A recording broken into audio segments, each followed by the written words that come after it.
Now, Britain has warned Ukrainian President Volodymyr Zelensky to remain strong in the face of Russian aggression, because the UK is worried that other allied leaders could push him to agree a peace deal with Russia, which would favour President Putin. It's believed the UK government thinks that a peace deal must be made with Ukraine in a strong position. Britain fears that if Ukraine is pushed into a peace deal by, say, America, France and Germany, then Putin will enjoy weaker sanctions and could possibly avoid prosecution as a war criminal, amongst other concessions in return for the end of the hostilities. Ali, let me start with you on this. There seems to be a lot of people telling Ukraine what they should and shouldn't do. Surely it's Ukraine and Ukraine alone that should decide what to accept, when to accept it. No, I think that's right. But also, I think there's a couple of other points to note in recent days. There was General Sonic Parker, former head of UK land forces, saying that NATO had actually failed in its defence of Ukraine, and actually they should be looking now to work with a smaller group of nations to find a more offensive strategy vis-à-vis Russia. But why is it NATO's job to defend Ukraine if Ukraine's not... Indeed, I agree. I totally agree with that. The issue you've got here, Michelle, is you've got a situation where everyone's got their own interest. The Germans, for example, are very much dependent on Russian gas, so they're not going to be as open or as vociferous as the UK is. Zelensky likes Boris. The UK has given a lot of support, particularly in terms of lethal aid to Ukraine as well, which has been welcome.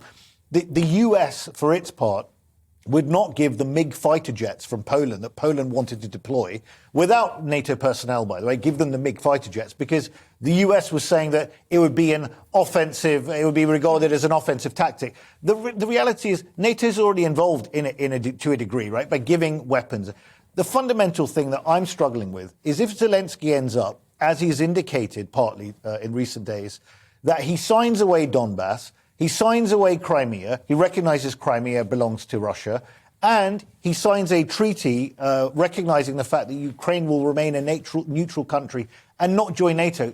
The question I've got is, why do we have to end up here in the first place? That was exactly what Putin was asking for all along. I'm struggling to understand it. So thousands of people have to die for us to reach the same position we could have been at before we started this fiasco. I think actually Putin doesn't have a right to take what he likes. So in the first instance, it was up to Ukraine whether or not those regions would want to have joined Russia. And in particular, we think about what's going to happen, the likely contours of a peace deal. It will be a referendum that will be kind of issued to the Ukrainian people. And I suspect in that kind of period, the Crimea may go over to Russia, but it doesn't, like they say, will happen in Donetsk and Luhansk. But NATO was spurring him on. NATO was spurring him on about the sovereignty issue, right? NATO was saying Ukraine is a sovereign nation. Exactly to this point, but NATO's not going to go in physically, so they've let them down. They've neither let Ukraine join NATO, nor have they supported them in this particular case. It's the worst of all worlds. We've supplied a lot of aid, and we have helped Ukraine defend themselves. We didn't enter into a war that would have ended up into World War III. It would have been incredibly difficult. And actually, I do think that we can't say to dictators when they threaten to invade, yes, we'll give you what you want to have. Because think about the kind of the future,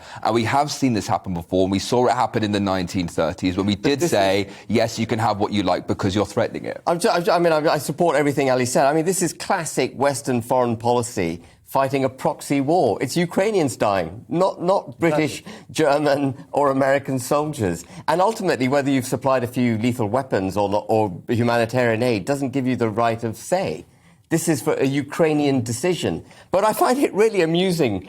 I find our Prime Minister amusing quite often, but I find him particularly amusing trying to embolden the Ukrainians to be firm with Russia. You know, when he himself is so weak in the face of the EU. He capitulated on the withdrawal agreement. He capitulated on the Northern Ireland Protocol. He capitulated on a level playing field. He capitulated on our fishing rights. And there he is, trying to egg on the Ukrainians. How do you get to Brexit from Ukraine? I love your pivots. No, but, you know, here's a man who wants to thump his chest and be all Churchillian in the way that he deals with things. But actually, when he has to take the stand, he doesn't do it. No, we have no right to be lecturing the Ukrainians. This is their decision. And they have to judge how many more deaths they're prepared to tolerate before they reach a peace agreement. But you know, one of the things I honestly feel is, and this is not to be a Putin apologist. I mean, look, he clamps down on dissent.